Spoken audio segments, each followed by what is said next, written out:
Kiss, Love Gun, Gene, 16, Paul,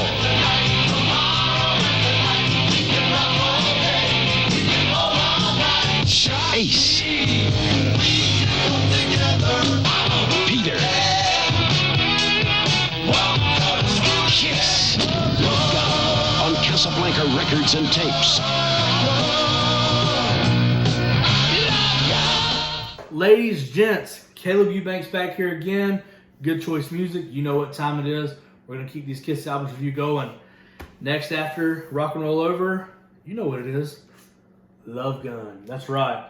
Love Gun, released 1977, and it was the band's first top 10 Billboard 200 charting. I believe it came in at number 5 from what I've read. But yeah, I mean, just take a look at that for a second. I mean, that's awesome.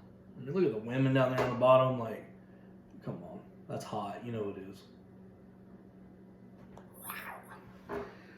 I remember this was the first Kiss album that I ever saw that, like, really piqued my attention.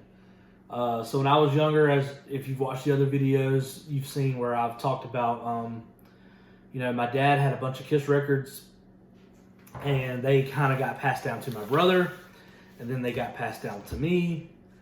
You know, it's funny because I grew up in the 90s.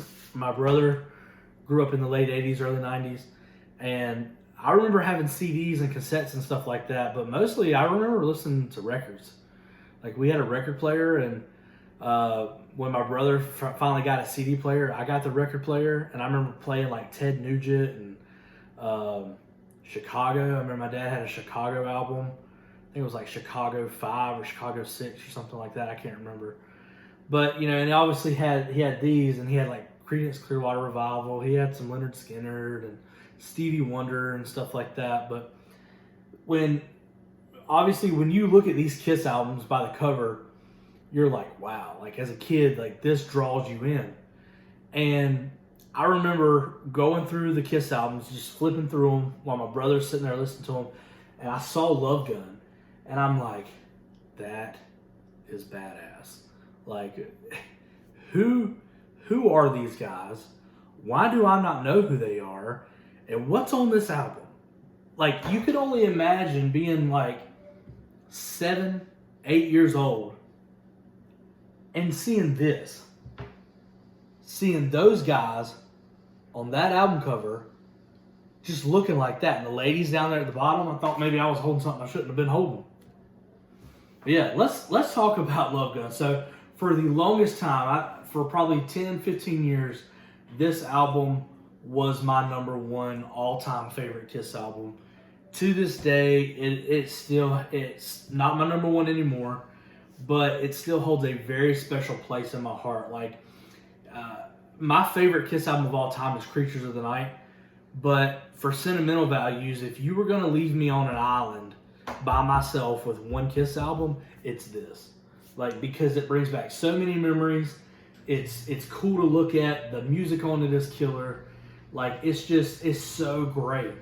And this is the album I would want to listen to for the rest of my life, even over my number 1. But yeah, so you got Love Gun. Love Gun's amazing. The guitar riff, the driving drums, and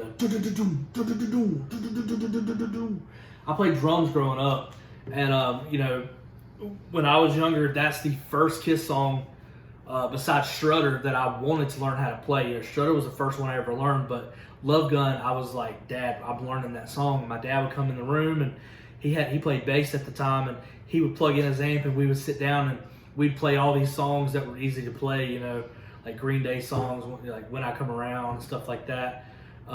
We played, you know, like Sweet Home Alabama and stuff like that. But we played Kiss, and we always played Strutter, and we always played Love Gun because those are the two that I gravitated towards the most. But yeah, Love Gun, killer track. I love when they do it live. I love seeing Paul Stanley just fly out there in the crowd and see everybody. Got Love for Sale. Love that song. It's great.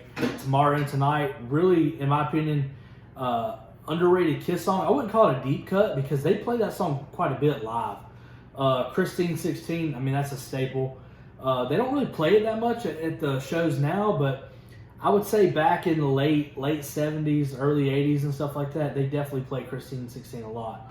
Almost Human, man, that's a really good deep cut Kiss song. Plaster Caster is awesome. Shock Me, I mean, as far as Ace, Shock Me, in my opinion, is hands down one of the best songs that he ever did. There's a lot of good songs that he did on Unmasked.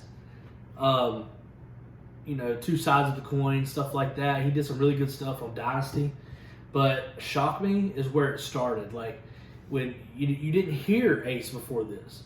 And imagine being a Kiss fan who's like, just listen to Destroyer, just listen to Rock and Roll Over. Now you got Love Gun, and then all of a sudden there's like this guy who's just ripping guitar decides he's gonna sing, and he's not great, but he's awesome. Like he sounds good. I love that song. Then She Kissed Me. That's awesome. Like that's just a remake of the popular song Then She Kissed Me. I Stole Your Love. Man, what a great song. Like that song live is amazing. The song on record is amazing. Then you got Peter's song Hooligan. Peter's only got one song on here. Surprised he had a couple on Rock and Roll Over. He had Beth on Destroyer, stuff like that, which went number 1. He had a couple on each album before that, and for him to only have one on here was kind of rare. But Hooligan's a good song. To me, it's not like a song I go to a lot. It's probably the song on the album that I could take or leave besides that, and Then She Kissed Me. But this whole album, front to back, is just amazing. I will show you the inserts for this one. This is the 2014 reissue.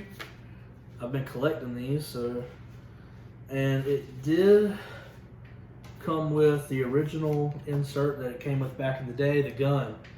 From what I never did it. There's a little tutorial video on YouTube I've watched, but you fold it, it makes a gun, and then you sling it, and this comes out. It says bang, like it's firing. But just thought I would keep that in there and hold on to it. But look at that, the blood font.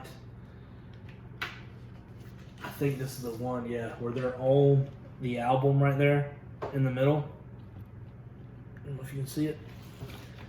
It's just awesome. But Love Gun for years was my favorite album. Still love it to this day. It's not my number 1. My music taste changed over the years. My music taste in Kiss changed over the years, more importantly. But it's still an album that does so much for me. It makes me feel good. It makes me feel like I'm 10 years old again, listening to records with my brother and playing music with my dad. Like, it puts me back in those days, and it's really good memories, like pulling this album out and listening to it. So I love this album. Tell me what you think about it. I'll go ahead and I'll pull my favorites and my least favorites. So definitely my number 1 favorite is Love Gun. I like Plaster Caster. I really think that's a cool song. Shock Me. That's probably my top 3. The ones that I could leave off here are maybe Got Love for Sale, Then She Kissed Me, and Hooligan. I could do without those. Like I think that if they were going to make an album and they had some other good songs, like they could throw those off. But tell me what you think about Love Gun. It's a lot of people's favorites, and it's a lot of people's least favorite. Like, this album kind of just doesn't sit in the middle with people. It's you either love it or you hate it, and I want to know what you think. Do you like it? Do you hate it?